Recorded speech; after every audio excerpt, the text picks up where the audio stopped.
ক্লাসের কাজে প্রত্যেকে চোখ বন্ধ করি এবং প্রার্থনা করি। প্রার্থনা করি যে আমাদের সঙ্গে মহান পিতা আপনাকে অসংখ্য ধন্যবাদ করবো সুন্দর একটি সময় পেয়েছি এবং তোমার বাক্য থেকে শিক্ষা গ্রহণ করার সুযোগ করে দিয়েছি।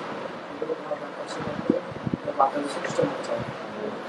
আমরা গতকালকে 30 পৃষ্ঠা পর্যন্ত ছিলাম এবং আমরা এখানে দেখতে পেয়েছিলাম যে ঈশ্বর সিনাই পর্বতের ওখানে তিনি তাদেরকে কি একটি গুরুত্বপূর্ণ শিক্ষা দিয়েছিলেন এবং সেই স্থানটিতে তিনি তাদের একটি গুরুত্বপূর্ণ বা একটি মূল্যবান শিক্ষা তাদের দিতে চেয়েছিলেন।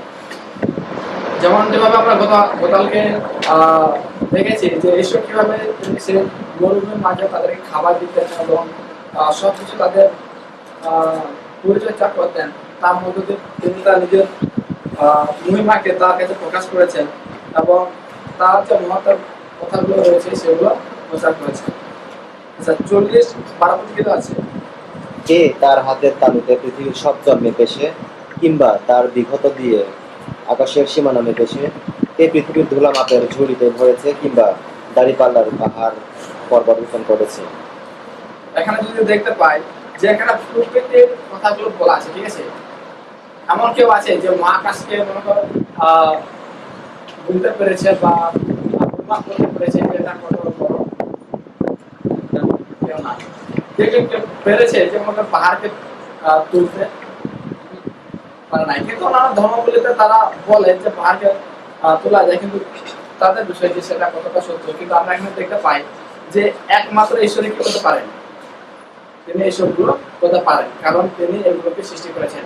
যেমন আমরা ইসরায়েলের জীবনের কাহিনীতে দেখতে পাই যে তাদের যখন বের করে আনা ছিল তখন তারা কি করেছিলেন, সে মরুভূমিতে যাওয়ার মধ্য দিয়ে তারা পানি পাচ্ছিল না, তখন তারা ঈশ্বর নামে অনেক গালিমন্দ করছিল এবং তারা অনেক খারাপ কথা বলছিল। ঈশ্বর তাদের কিভাবে তাদেরকে পানি দিয়েছিলেন?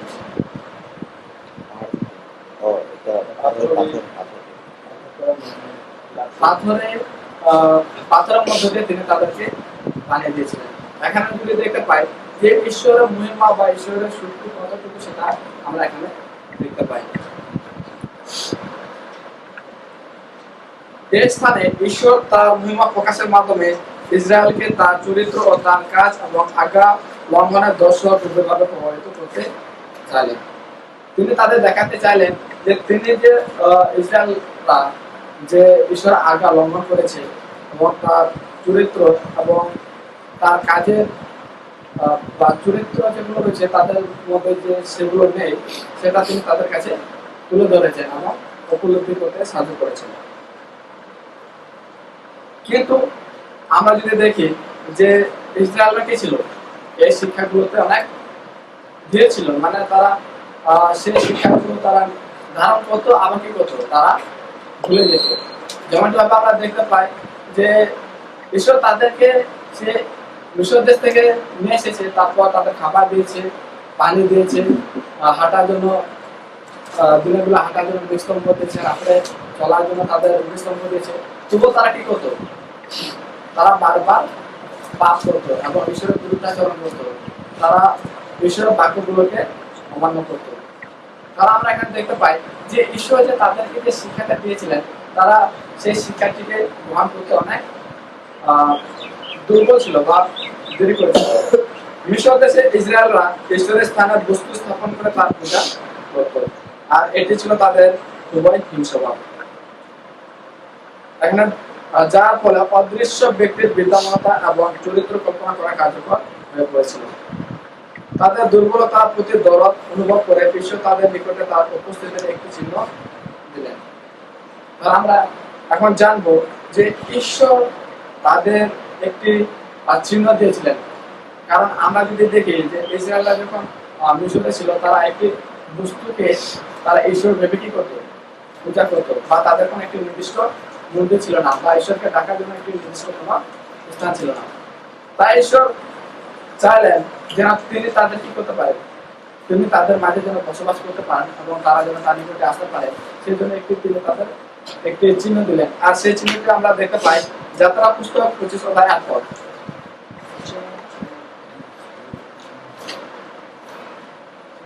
যাত্রা পুস্তক 25 অধ্যায় 8 পদ পাবে। আর তাহারা আমার বিরুদ্ধে এক ধর্মদান নির্মাণ করে, তাহাতে আমি তাহাদের মধ্যে বাস করি। তিনি কি করলেন? তিনি তাদেরকে একটি ধর্মধাম নির্মাণ করার জন্য বলেন। কেন বলেন? যেন ঈশ্বর তাদের মাঝে বসবাস করতে পারে, যেন ঈশ্বর তাদের সাথে বসবাসের মধ্য দিয়ে তার যে কাজগুলো রয়েছে সেগুলো যেন তিনি সম্পন্ন করতে পারেন। ঈশ্বরের আবাসস্থল ধর্মধামের মধ্যেও সবকিছু স্বর্গীয় ধর্মধামের নমুনা অনুসারে তৈরি করার জন্য মুশিকে নির্দেশ দেওয়া হয়েছিল। ঈশ্বর তাকে পর্বতে আহ্বান করলেন এবং তাকে স্বর্গীয় বিষয় দেখালেন, আর ধর্মধামের সবকিছু সেভাবে তৈরি করা হলো।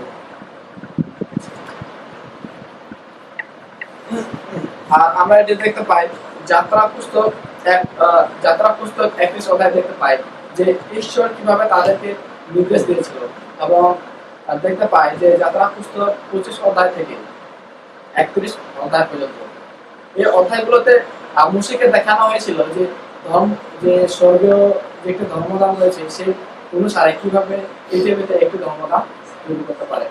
আর আমরা যেমনি ভাবে দেখেছি যে ধর্মধামটা দেখতে কেমন, আর এই যে ধর্মধাম তৈরি করার নির্দেশনা মুশি ঈশ্বরের কাছ থেকে পেয়েছিল। সুতরাং ইসরায়েলকে যাদের তিনি চাইলেন যেন তারা তার আবাসস্থল তৈরি করে, সেই জন্য তাদের কাছে তার চরিত্রের চমৎকার আদর্শ প্রকাশ করলেন। যখন সিনাই পর্বতে ব্যবস্থা দেওয়া হয়েছিল এবং যখন ঈশ্বর মুশির সামনে দিয়ে যাবার সময় কথা ঘোষণা করলেন, সদাপ্রভু সেনশীল ও কৃপাময় ঈশ্বর ক্রোধের দিন এবং দয়াতে ও সত্যে মহান, তখন তাকে ওই নমুনাটি দেখানো হয়েছিল। কিন্তু এই আদর্শ এবং লক্ষ্য পৌঁছাবার জন্য তারা ছিল কি দুর্বল, কারণ তারা যে এইসব জিনিস যে তৈরি করবে বা ধর্মধাম যে তৈরি করবে, কিন্তু তাদের কি ছিল না, এইগুলো বিষয়ে তাদের কোনো আগাম কোনো শিক্ষা ছিল না, বা তারা জানতো না কিভাবে তৈরি করতে হয়। শিলার প্রকাশ প্রাপ্তি কেবল তাদেরকে তাদের অভাব এবং তারা যে অসহায় তাই জানিয়ে দিয়েছিল। এখানে যে ঈশ্বর তাদের মাঝে যে ধর্মধাম থেকে তৈরি করার জন্য যেটা প্রকাশ করেছেন, তার মধ্যে তারা বুঝতে পেরেছিল, এবং তারা তাদের সেই জীবন চলার পথে তারা অনেক ভুল ভ্রান্তি করেছিল, যার মধ্যে তারা উপলব্ধি করতে পেরেছিল যে তাদের মধ্যে অনেক কিছুর অভাব রয়েছে। ধর্মধামের মধ্য দিয়ে তাদের পাপের ক্ষমা, জীবন পাবার জন্য আজ্ঞাবহতায় ত্রাণকর্তার মাধ্যমে সত্যের লাভ বিশেষ শিক্ষা দেওয়া হয়েছিল।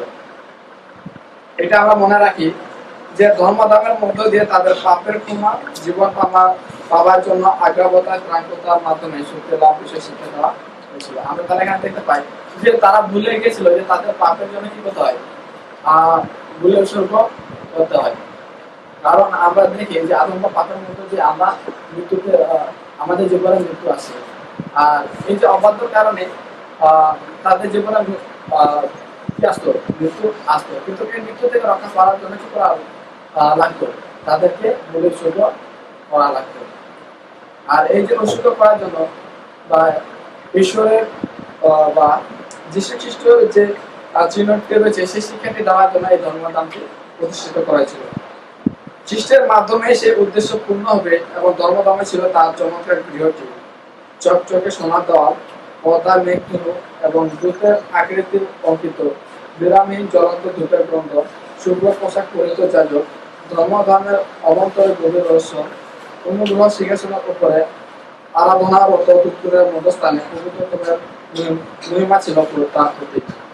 সবকিছুর মধ্যে ঈশ্বর চান যেন তার প্রজাবৃন্দ মানবতার জন্য তার উদ্দেশ্য পার করে। এই যে আমরা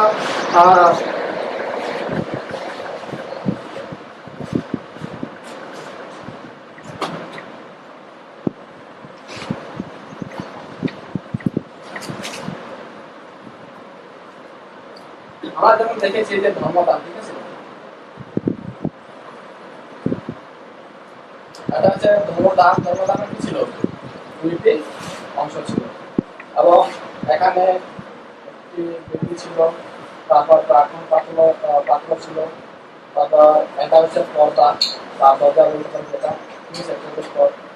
তারপর এখানে কি ছিল, একটি দশামূর্তি ছিল, এখানে রুটি রাখা ছিল, এবং এখানে দুর্গটি ছিল।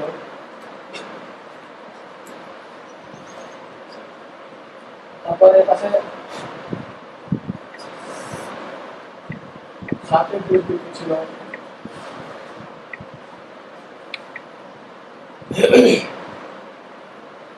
তারপর কি ছিল, এটা ছিল যে তোমার পবিত্র স্থান,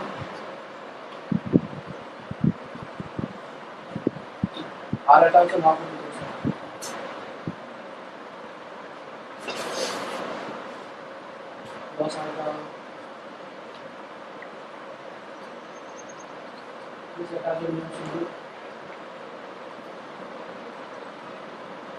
তাহলে এখানে দেখতে পাই যে এই সকল যে ছিল, আমরা ব্যায়াম সাথে ক্লাসে দেখেছি যে এগুলো কি ছিল, এক একটির এক একটি চিহ্ন ছিল। যেমন বেদের স্বর্গ, এটা কিসের ছিল, চিহ্ন ছিল, যীশু খ্রিস্টের মৃত্যু। এবং এটা ছিল কি, প্রাক্তন পাত্র, প্রাক্তন পাত্র, এটা হচ্ছে বাপ্তিস্ম। এবং এই যে বৃক্ষ, এটা কিসের প্রতীক ছিল, এটা ছিল পবিত্র আত্মা। এবং এটা দশমীটি কি ছিল, ঈশ্বরের বাক্য। এবং এই যে ধূপটি, এটা কি কিসের ছিল, ঈশ্বরের আরাধনা বা প্রশংসা করা। এখন আমরা দেখতে পাই যে এখানে আমরা ইসরায়েলের জন্য একটি শিক্ষা ছিল যে কিভাবে যীশু খ্রিস্টের মধ্য দিয়ে আমরা ঈশ্বরের মধ্যে কি করতে পারি, বাস করতে পারি।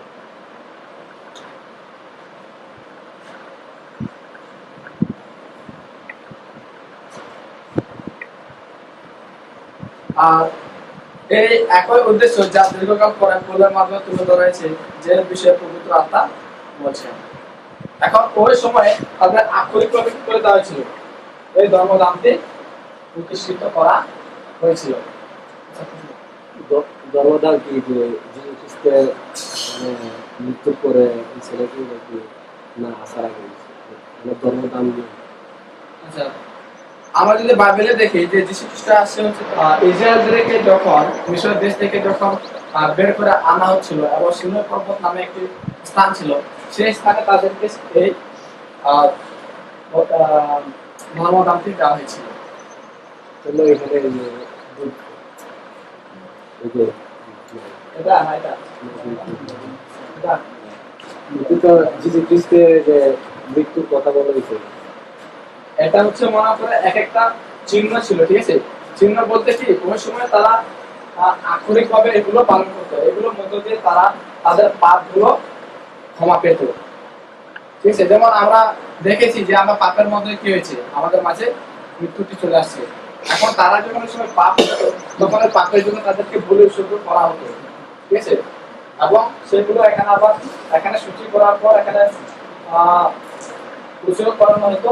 তারপর সেই রক্তটা কি করা হতো, সেই যাজকরা এখানে দেওয়া হতো, এবং সেই যাজকটা মহাযাজকরা দিত।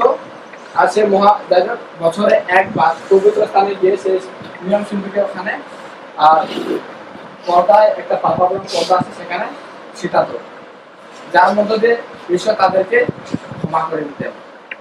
কিন্তু যখন যীশু খ্রিস্ট যখন আসেন, তখন কি করেছেন, তিনি নিজে রক্ত দিয়ে আমাদেরকে যে পাপ থেকে উদ্ধার করেছেন।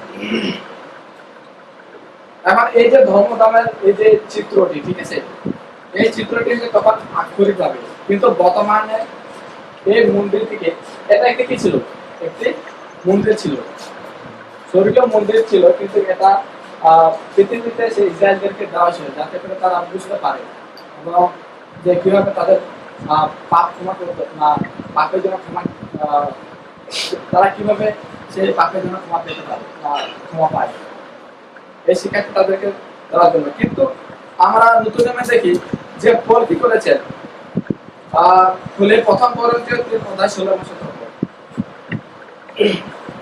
তুমি কি জানো না যে তোমরা ঈশ্বরের মন্দির, তোমরা ঈশ্বরের মন্দির এবং ঈশ্বরের আত্মা তোমাদের অন্তরে বাস করে। যদি কেউ ঈশ্বরের মন্দির নষ্ট করে তবে ঈশ্বর তাহাকে নষ্ট করিবে, কেননা ঈশ্বরের মন্দির পবিত্র, আর সেই মন্দির তোমার তোমরা একদম।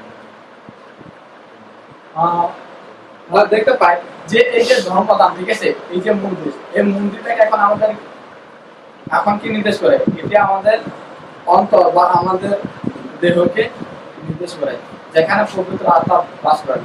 কিন্তু আমরা যখন এইসবের মধ্য দিয়ে যাই না, তখন কি হয়? আমরা আমাদের দেহ বা মন্দিরটাকে আমরা নষ্ট করছি। আর এটি সম্পর্কে যদি আমরা ভালোভাবে আরো বুঝতে চাই, তাহলে খ্রিস্টের পদচিহ্ন নামে একটি বই আছে, ঠিক আছে? ওই বইটি পড়ার মধ্যে দিয়ে আমরা বুঝতে পারবো যে কিভাবে আমরা যিশুর নিকটে আরো কাছাকাছি আসতে পারবো এবং নিজেদের পবিত্র এই যে আমরা ঈশ্বর যে মন্দিরটা দিয়েছেন সেটিকে রক্ষা করতে পারবো। ধন্যবাদ প্রশ্ন করার জন্য। ধর্মধামের প্রস্তুতির কাজে ইসরায়েল সন্তানদের মহা সুযোগ এবং সম্মান দেখানো হয়েছিল, আর তাদের উপর মহান দায়িত্ব দেওয়া হয়েছিল। যে জাতি কেবল দাসত্ব থেকে মুক্তি পেয়েছে, তাদের দ্বারা অতি মূল্যবান বস্তু দিয়ে অতি সূক্ষ্ম শিল্প কারুকার্য সম্বলিত সবচেয়ে ভালো এই মন্দিরটি তৈরি হবে।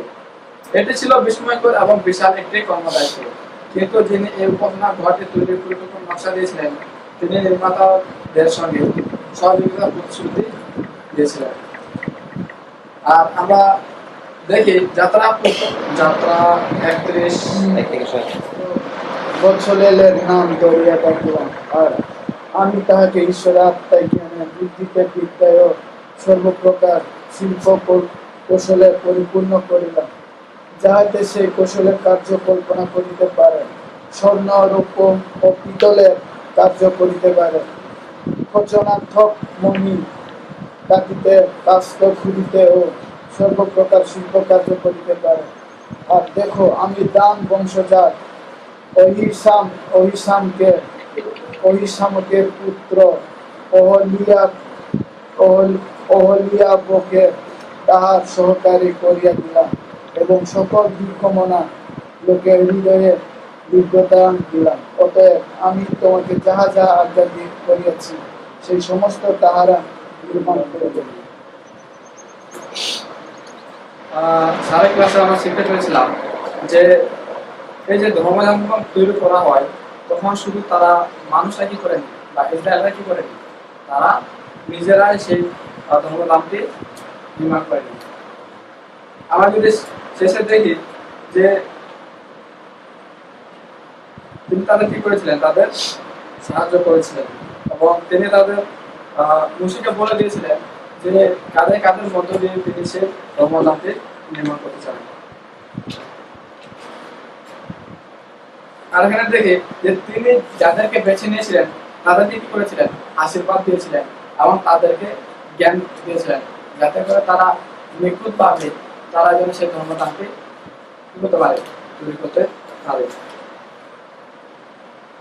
আমরা যদি এখানে দেখতে পাই যে তাদেরকে যখন এই কাজটি দেওয়া হয়েছিল, তারা কি করেনি, বাইরে থেকে কোনো লোক এসে তাদেরকে সাহায্য করেছিল?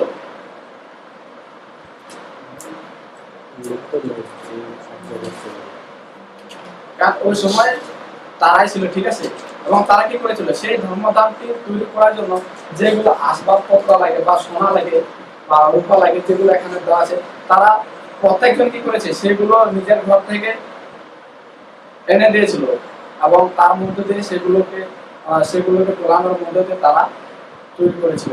এখানে যদি দেখতে পাই যে ধর্মধাম তৈরি করার পিছনে সবার কি ছিল, হাত ছিল বা সবার সহযোগিতা ছিল, এবং দেখতে পাই যে তারা নিজেরাই কঠোর পরিশ্রম করার মধ্যে দিয়ে তারা সেই ধর্মধামটি তৈরি করেছিল। তাহলে আমরা ঈশ্বর হচ্ছে তিনি তাদের একটি শিক্ষা দিয়েছিলেন, সেটা হচ্ছে শ্রমশীলতা শিক্ষা বা তাদের পরিশ্রম করার শিক্ষা। প্রান্তরে কি চমৎকার নয়, একটি শ্রমশীলতার বিদ্যালয় ছিল, যা শিক্ষক ছিলেন খ্রিস্ট স্বয়ং এবং সব লোকই ধর্মধাম এবং এর আসবাবপত্র তৈরির কাজে সাহায্য করেছিল। বুদ্ধির নৈপুণ্য ও হস্ত সমানভাবে পরিশ্রমে লিপ্ত ছিল। বহুকের জিনিসপত্রের আবশ্যক ছিল এবং সবাইকে তাদের মন বাসনা অনুসারে দান করার জন্য আহ্বান করা হয়েছিল। কেউ পরিশ্রম এবং কেউ বা দান করে মন্দির নির্মাণ কাজে সাহায্য করেছিলেন। এভাবে তাদেরকে ঈশ্বর একে অন্যের সঙ্গে সহযোগিতা করা শিক্ষা দিলেন। এখন প্রশ্ন হচ্ছে, আমরা দেখতে পেলাম যে ঈশ্বর তাদেরকে একটি শিক্ষা দিয়েছিলেন, ঠিক আছে? শিক্ষাটি হচ্ছে ধর্মদানের তৈরি করার মধ্য দিয়ে তাদেরকে তিনি কি করেছেন, সবাইকে একত্র করেছেন বা এক করেছেন, এবং তাদেরকে পরিশ্রমের মধ্য দিয়ে বা শ্রমের শিক্ষাটা দিয়েছেন। এখন এই যে দেখলাম যে কেউ পরিশ্রম করে সে ধর্মদান কাজে সাহায্য করেছে, বা কেউ তাদের মূল্যবান জিনিসপত্র বা আসবাবপত্র তৈরি করার মধ্য দিয়ে সাহায্য করেছে সেই মূল্যবান তৈরি করার ক্ষেত্রে। এখন এদের এই জীবনী থেকে বা এদের এই কার্যক্রম থেকে আমরা কি শিক্ষা লাভ করতে পারি?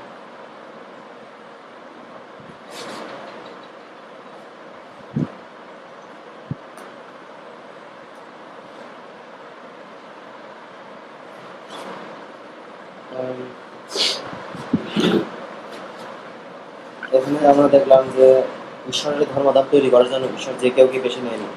ঈশ্বর কিছু নির্দিষ্ট লোকদেরকে বেছে নিয়েছে যারা ধার্মিক জীবনযাপন করতো। তাতে তেমনি আমরাও যদি ঈশ্বরের কাজ করতে চাই তাহলেও আমাদেরকেও ধার্মিক হতে হবে। আর এখানে দেখতে পাই যে হ্যাঁ, তিনি কয়েকজনকে তার কাজটি ভালোভাবে নিখুঁত করার জন্য কি করেছিলেন, বেছে নিয়েছিলেন। কিন্তু সেই ধর্মধামটি তৈরি করার জন্য যে আসবাবপত্র প্রয়োজন ছিল, ঠিক আছে, সেগুলো কিন্তু ইসরায়েলের সব মানুষ আর তাদের কাছে যতটুকু ছিল তারা যতটুকু পেরেছে তারা সে সবগুলো কি করেছে, তারা সে মূর্তি নির্মাণ করার জন্য সহযোগিতা করেছে। আর এটি তাদের শুধু যে উপরে বা ব্যবহারিক দিক দিয়ে তাদেরকে শিক্ষা দিয়েছে এমন না, এটা তাদেরকে আত্মিক যে মন্দির রয়েছে সেটা তৈরি করার সহযোগিতাও মানে দেখিয়ে দিয়েছে। বা এখানে দেওয়া আছে যে আর্থিক মন্দির নির্মাণ কাজে তাদের সহযোগিতা প্রদর্শন করতে হবে, তা আমাদের ঈশ্বরের তিনি যে শুধু বাহ্যিকভাবে তাদেরকে শিক্ষা দিয়েছিলেন যে কিভাবে তারা নিজেদের বা ঈশ্বরের মন্দিরকে কিভাবে পরিচর্যা করতে হয় বা তৈরি করতে হয়, শুধু সেটাই না, তিনি তাদেরকে বাহ্যিকের মধ্যে দিয়ে তিনি তাদের অন্তরকেও বা অন্তরে কিভাবে ঈশ্বরের মন্দিরকে নিখুঁতভাবে তৈরি করতে হয় বা সেটা রক্ষা করতে হয় সেটি দেখিয়ে দিয়েছিলেন বা শিক্ষা দিয়েছিলেন। মিশর থেকে যাত্রা শুরু থেকেই তাদের প্রশিক্ষণ এবং শৃঙ্খলা শিক্ষার ব্যবস্থা করা হয়েছিল। এমনকি তাদের মিশর থেকে আগে থেকেও একটি অস্থায়ী প্রতিষ্ঠান চালু করা হয়েছিল এবং লোকদের একজন নেতা চিত্রত্বাদের দল ভাগ করা হয়েছিল। সিনার একটি সুপরিচালিত দল বা মণ্ডলী গঠনের কাজ শেষ হলো। ঈশ্বরের সব কাজে ইব্রীয় অর্থনীতিতে সুশৃঙ্খলা বজায় রাখা প্রকাশ পেয়েছে। ঈশ্বর ছিলেন অধিকার, ক্ষমতা এবং শাসন কাজের কেন্দ্র ব্যক্তি। ঈশ্বরের প্রতিনিধি হিসেবে মুসা ঈশ্বরের দানের ব্যবস্থা পরিচালনা করেছিলেন। এখানে আমরা যদি দেখতে পাই যে প্রত্যেকটা স্কুলে বা প্রত্যেকটা প্রতিষ্ঠানে কি থাকে, সেগুলোকে পরিচালনা করার জন্য কিছু লোক নিয়োগ থাকে যাতে সেগুলো শৃঙ্খলা ভাবে চলতে পারে। ঠিক তেমনি ইসরায়েলদেরকে এই শিক্ষাটা দেওয়ার জন্য তাদের মধ্যেও কিছু লোক নিয়োগ করেছিলেন। কেন্দ্রবিন্দু যে ছিল বা যে মেন প্রধানটি ছিল, যেমনটা আমরা একটা স্কুলে বলে থাকি হেডমাস্টার, ঠিক আছে, এই হেডমাস্টার হিসেবে কে ছিল, ঈশ্বর ছিল, এবং তার প্রতিনিধিতে কাজ করছিল কে, মসি। এবং এভাবে যে ইসরায়েলের যে 12 বংশ ছিল, সে 12 বংশের মধ্যে প্রত্যেকজনের কাছ থেকে তাদেরকে একটি লিডার তৈরি করা হয়েছিল যেন তারা সুশৃঙ্খলা ভাবে তাদেরকে শিক্ষা দিতে পারে। এখানে যেমন দেওয়া আছে বর্ণনা পুস্তক 11-16 পদে এবং 16 এবং 17 পদে এবং দ্বিতীয় বিবরণ 1-15 পদে দেওয়া আছে যে পরবর্তীতে 70 জনের মন্ত্রণা সভা, পুরোহিত এবং এরূপে সহস্রপতি, শতপতি, 50পতি, 10পতি নিযুক্ত করা হলো। এখানে দেখতে পাই যে মন্দিরের জন্য 70 জনকে, তারপর পুরোহিত এবং সহস্রপতি বলতে হাজারের 1000 জনকে যে পরিচালনা করেন তাদের মধ্যে একজন তৈরি করা হলো, এবং এভাবে সহস্রপতি, শতপতি, 50পতি নিযুক্ত করা হলো। এসব শেষে বিশেষ বিশেষ কাজের জন্য বিশেষ কর্মকর্তা নিযুক্ত করা হলো। অতঃপর যথাযথ শৃঙ্খলার সঙ্গে শিবির সমাগম তাঁবু মধ্যস্থানে ঈশ্বরের অবস্থান এবং তার চারপাশে পুরোহিত ও লোকদের শিবির স্থাপন করা হলো। বাধ্যতামূলকভাবে ময়লা আবর্জনা নিষ্কাশনের ব্যবস্থা করা হয়েছিল। লোকেরা এটি উপভোগ করত। এটি যে কেবল তাদের স্বাস্থ্য রক্ষার জন্য তাই নয়, কিন্তু তাদের মতো পবিত্রতমের উপস্থিতি বিরাজ করার জন্য অত্যাবশ্যকীয় ছিল। ঐশ্বরিক ক্ষমতা বলে মসি তাদের নিকটে ঘোষণা করলেন, তোমাকে রক্ষা করিতে ঈশ্বর সদাপ্রভু তোমার শিবিরের মধ্যে গমনাগমন করেন, অর্থাৎ তোমার শিবিরটিও পবিত্র হোক। আর এটি পাওয়া যায় দ্বিতীয় বিবরণ 23:14। এখানে যদি আমরা দেখি যে ইসরায়েলদেরকে সবকিছু শিক্ষা তাদের দেওয়া হয়েছিল, তাদের স্বাস্থ্য থেকে শুরু করে পরিষ্কার থেকে শুরু করে আধ্যাত্মিক শারীরিক মানসিক সবকিছু তাদেরকে শিক্ষা দেওয়া হয়েছিল। এবং তাদেরকে শিক্ষা দেওয়া হয়েছিল যে কিভাবে তারা নিজেদেরকে পরিষ্কার পরিচ্ছন্ন রাখার মধ্য দিয়ে পবিত্র ভাবে বা নিজেদেরকে পবিত্র করতে পারে। ইসরায়েলদের শিক্ষার মধ্যে তাদের জীবনের সর্ববিধ অভ্যাস অন্তর্ভুক্ত ছিল। তাদের সর্বাধিক মঙ্গল বিধান ছিল ঐশ্বরিক চিন্তা ভাবনার আওতাভুক্ত। এমনকি তাদের খাদ্য সম্পর্কে ঈশ্বর অত্যন্ত মঙ্গল চিন্তা করতেন। তিনি তাদের প্রান্তরে তাদের জন্য যে মানা দিতেন তাদের দৈহিক মানসিক এবং নৈতিক শিক্ষা ও নৈতিক শক্তির যোগান দিত। যদিও তারা তাদের খাদ্য সম্পর্কিত বাধ্যবাধকতার জন্য বিদ্রোহ করেছিল এবং তারা আগের জায়গায় ফিরে যাবার ইচ্ছা প্রকাশ করে এই কথা বলেছিল, আমরা মাছের হাড়ির কাছে বসিতাম, তৃপ্তি পর্যন্ত রুটি ভোজন করিতাম। তাহলে আমরা দেখতে পাই যে ঈশ্বর তাদেরকে পর্যাপ্ত পরিমাণে কি করতো, খাবার দিত, তাদের সম্পূর্ণভাবে সবকিছু শিক্ষা তাদের কাছে দিত। তবুও তারা কি করতো, তাদের যে আগের যে একটা ইচ্ছা অভিলাষ ছিল, সেই ইচ্ছা অভিলাষের কারণে তারা সেটা পেতে ইচ্ছা করেছিল। তথাপি ঈশ্বর এমনভাবে তাদের অন্যায় আচরণের সত্যতা দাবি করলেন যে তারা এর কোনো প্রতিবাদ করতে পারল না। সে যাই হোক, প্রান্তরে তাদের কষ্ট হবার পরও তাদের দুর্বল হয়নি। তাদের সমগ্র যাত্রা পথে ঈশ্বরের নিয়ম শিল্পী তাদের পরিচালনা করেছিল। মেঘস্তম্ভ যেখানে দাঁড়াতো সেখানে তারা তাদের তাঁবু খাটাতো। যতদিন পর্যন্ত মেঘস্তম্ভ থাকতো, ইসরায়েল সন্তানরা ততদিন সেখানে থাকতো। মেঘস্তম্ভ যখন উপরে উঠে চলতে থাকতো, তখন তারাও যাত্রা শুরু হতো। এক সশস্ত্র ইঙ্গিত তাদের যাবার পথে বিশ্রাম এবং পথ চলার নির্দেশ দিত। আর উহার বিশ্রামকালে তিনি বলতেন, হে সদাপ্রভু ইসরায়েলের সহস্র সহস্র অজিতের কাছে ফিরাইয়া আসো। এখানে আমরা দেখতে পাই যে ঈশ্বর কিভাবে তাদেরকে কি করতেন, পরিচালনা করতেন। তিনি সেই মেঘস্তম্ভের মধ্যে দিয়ে তাদেরকে পরিচালনা করতেন। যখন মেঘস্তম্ভ দাঁড়াতো তখন তারা সেখানে তাঁবু খাটাতো। তেমনি আমাদের জীবনে দেখতে পাই যে আমাদের জীবনকে কে পরিচালনা করার চেষ্টা করে আমাদের ঈশ্বর।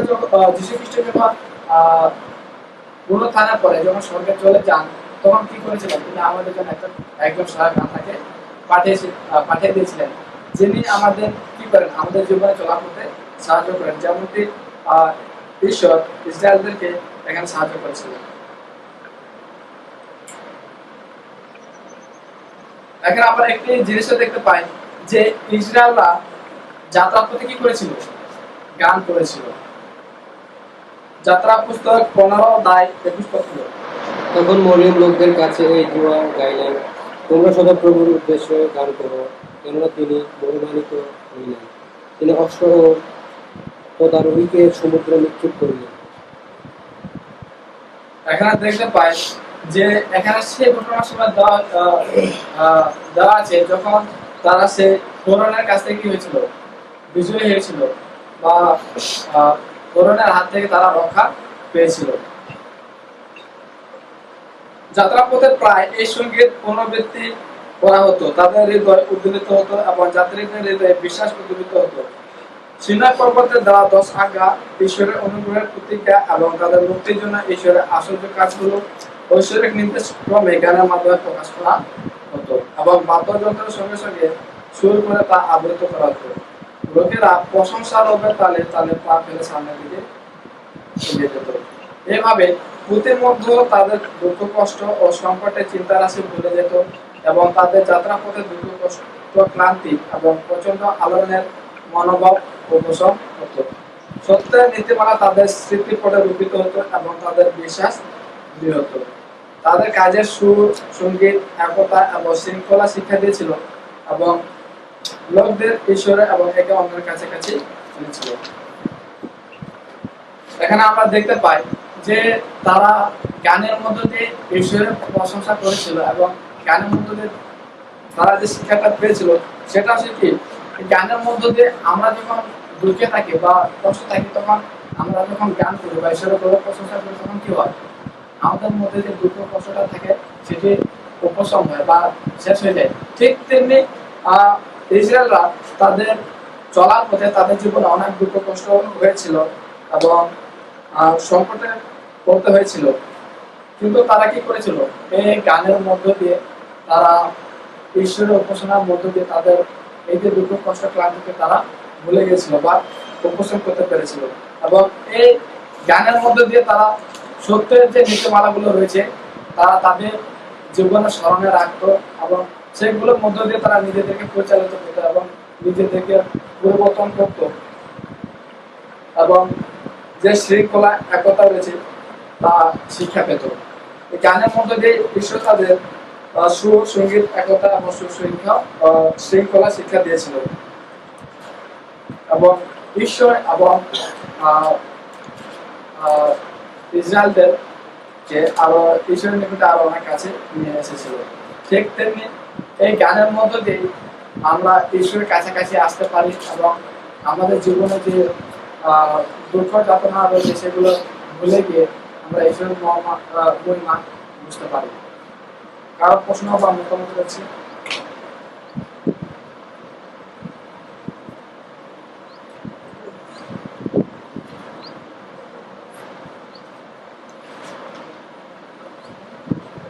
আচ্ছা, প্রশ্ন যদি রাখি তাহলে আমরা শেষ করি আর পরবর্তী চেষ্টা করবো আমরা যেন পড়ে আসি এবং আমরা যেন প্রশ্ন করতে পারি। প্রার্থনা করি আমাদের শরীরের মানকৃত আমাদের সুন্দর ক্লাস আমরা ক্লাস করে